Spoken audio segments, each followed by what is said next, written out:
I just try and keep moving. Because when I sit and I sulk, that's when it hits me and it's hard to do anything. So I just try and keep myself busy and occupied. I do think that, I'm trying to live my whole life with, the mindset that everything is so fleeting. He was only 68, which I guess is old enough, but it's just crazy to think that even it's just your father and he's just gone. Even if he is 68, I'm only 17. You feel helpless. I lost my grandmother last year and that was terrible.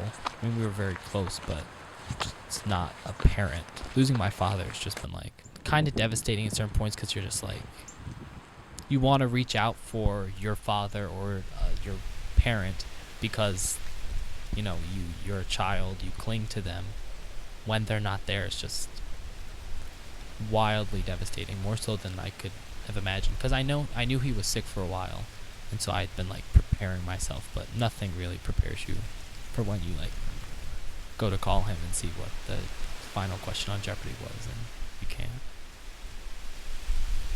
And I think it's made me a little bit cold and disconnected.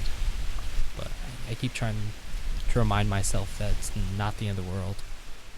Just keep moving.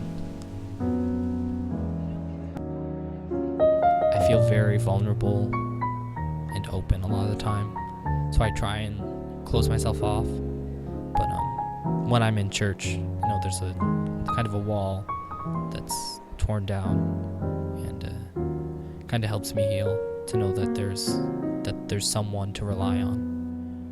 I feel like I'm trying to reach for something to support me, so the church definitely has had a major impact on my coping, because there's a lot of support that comes from the messages that I hear. It's very much so a family environment, so that alone has helped me through it, because I can go there and everyone treats me like I'm their grandchild, or like I'm a brother or their kid, and so everyone's quick to throw their arm around me and say, hey, how you doing, etc., this, that, and the third.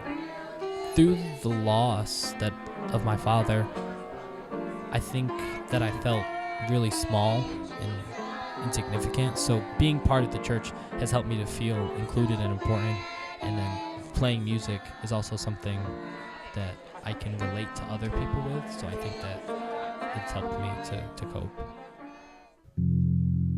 When I play in church, it's just an indescribable sense of unity, because what I'm doing can give someone else solace, so it gives me solace. Music has been quite the reprieve. It's like the eye of a hurricane. In the immediate, it helps me kind of remove myself from the pain and anxiety of thinking about it. But then once it stops, it kind of falls back into it. There's just a certain amount of freedom. I can express certain things how I want to express it. So there's a lot of joy in the ability to create. When I'm playing gospel, I find it so much fun because lots of it is structured. So I think that there's a certain sense of accomplishment that comes with it, and there's fun in knowing that when it's all perfect, that the audience just goes crazy. And then when I'm playing jazz, there's so much fun because I'm having a deep conversation with other musicians. People just break down in tears sometimes in church just because their week was so difficult or whatever is happening in their life, and just that little bit of music and someone praising is enough to get them through. So I definitely feel like I'm doing a service to someone else, and so I think that gives me solace.